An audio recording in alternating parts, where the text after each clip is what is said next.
করে অনেকে বলতে শুনতাম যে এই ভদ্রলোক হাফ অটিস্টিক, রসিকতা করেই বলতে পারি। আমি তো আর জানি না, আমি ওটা বলতে, আমি কিন্তু আমার একটা কমেন্ট নাই, তাই শুনেছি। মানে উনি পদত্যাগ করেনি কিভাবে বলতে পারেন? পদত্যাগ করেছেন, প্রেসিডেন্টের সাথে ডকুমেন্ট তো আছে। পদত্যাগটা করে পালিয়ে গেছেন কেন? এগুলো কোনো কথাই হতে পারে না। কিন্তু অন্য যে কথা উনি বলেছেন সেটা একটা বিবেচনার ব্যাপার হতে পারে। যদি শেখ হাসিনার কোনো দোষটা হয়, কোনো মামলা না হয়, কোনো বিপদ না থাকে, নির্বাচন যখন হবে সেই নির্বাচন তো আর শেখ হাসিনার বা এরশাদের মতো ডাকাতের নির্বাচন হবে না, সবার সমান সুযোগ থাকবে। আওয়ামী লীগ কি তখন ভোট করতে পারবে? না পারবে, কেন যদি দলটা বাতিল না হয়, নিষিদ্ধ না হয়, তাহলে করতে পারবে। তখন শেখ হাসিনা সেই ভোটের সময় আসতে পারে। এটা তাদের একটা স্বপ্ন, একটা আশা।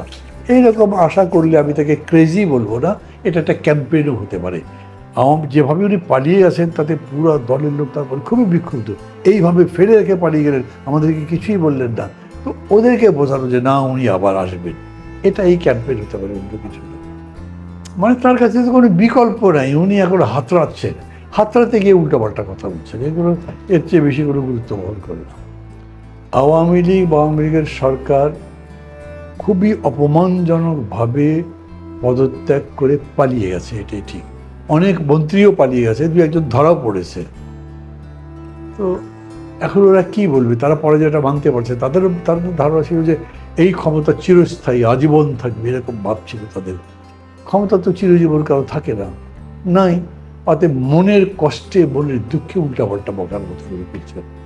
এটা শুধু উনি পালিয়েছেন বলে না, যে দুঃশাসন 15 বছর চালিয়েছেন অন্যায়ভাবে, অবৈধভাবে ক্ষমতা দখল করে, তাতে ভবিষ্যৎ কী থাকবে? আর আমি তো এই জনগণের এই ক্রোধ কবে মিটবে, কবে আবার জনগণের কাছে আসতে পারবে, এটা আমি দেখি না সামনে।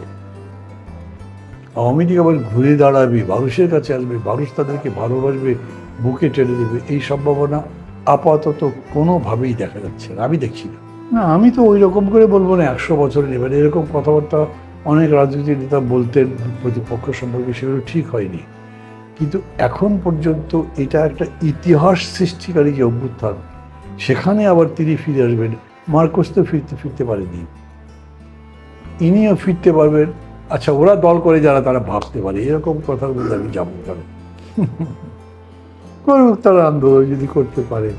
গোপালগঞ্জে একটা মিছিল করতে পারলো, এটাতে উনি খুব উৎফুল্ল হতেই পারেন। কারণ ওই যেমন একটা ড্রাউনিং ম্যান ক্যাচেস একটা স্ট্র, ডুবন্ত মানুষ খড়কুটা ধরে, এটাই রকম।